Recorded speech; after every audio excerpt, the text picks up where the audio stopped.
wanted to ask you, how long have you been vegan for, and why did you go vegan? Tell us. Great. I went vegan about 5 years ago, maybe 6 now. What year are we in? 2023. The why is because I didn't know about the dairy industry before. When I watched some documentaries, I didn't agree with how cows and just animals, farm animals, animals in general were treated. It goes beyond just the food you're eating. It's beauty products, trying not to support zoos and Yeah. things like that as well. As we're literally in Regent's Park near the Yes. London Zoo. Yes. I was vegetarian before that. Okay, I turned vegetarian at 8 years old. Whoa. But wait, so why then did you turn vegetarian aged 8? Because that's Yes, interesting. that's probably gives more of an idea of how I went vegan as well. So I was in India and my family have a chicken farm and they have bulls and stuff like that as well. But I made friends with the chickens there, and then my grandparents wanted to kill the chickens and have them for dinner. So something like that really affects you. So you just At as a that point child- I don't want to eat my friends, and then didn't want to eat lamb, and then just went vegetarian because I realised there's so many like chicken curry, lamb curry is probably their main curries that they eat in my family. Okay, so when you then as an 8-year-old said, I'm not eating my friends anymore, how did your family react to that? Did you get any negative reactions, or were they fine with it?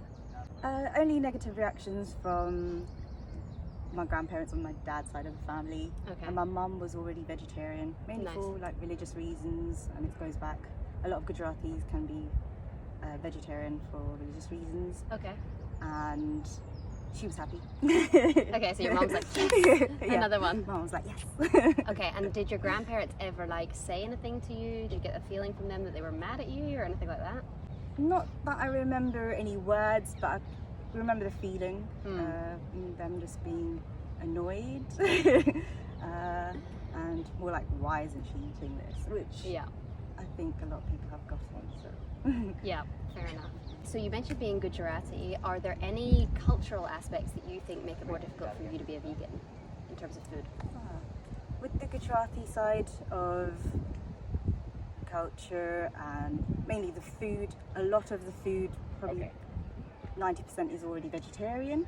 That's really helpful. And anything that you make, that would be something like the chicken curries that I have mentioned before, it's easily done with vegetables, and it probably originated with vegetables first, and then they don't use a lot of eggs in stuff, but milk is everywhere.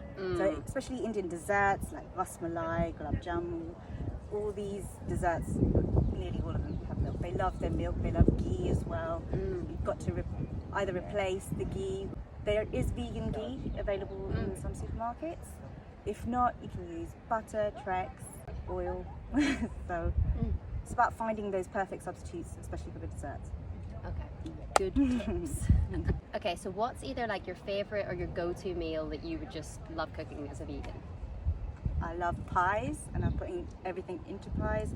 So either it's like Mexican style, or I'll make an Indian style curry with vegan cheese and cream or whatever is in it. But I love pastry, so I think pie is probably my go-to. That's what I started off with. So when I started cooking, I think the first thing that I actually probably made was I made pasta, and then I put the pasta inside of pie. What? Yeah. I love it. Actually, weirdly, I've had one of your pies, and I'm sure it was like a curry. That was a curry it was an Indian Mexican one, I think. That fusion. Was, yeah. Absolute fusion vibes from Priya.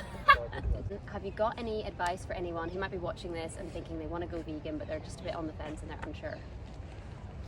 I would say some people go vegan overnight and they don't want to have any products. For some people it would be a slow process, but I think it depends on what your daily diet is already. For me personally, I found it easy to go with substitutes. I think explore lots of vegetables that you might not use before. There's lots of ingredients that I hadn't even heard of or same. used before going vegan. And even though everyone can have it, even non-vegans can have all this food, they don't. Yeah, it's so true. So yeah, taste is very important with seasoning as well. I like baking a lot. Practice is great. With baking, a lot of egg substitutes, not all of them work for all recipes. True. So just finding the same ones, or yeah, following influencers online is a great one, because they actually show how to use each recipe, all the steps. You do this. I don't do the reels so much. I don't really feel good, to be But honest. the step-by-step things are very helpful, because you see the textures and how much different things, how much things to put in. I think online helps a lot. Yeah. Well, thank you. Thank you. This is such a good scene. Look at us in our pink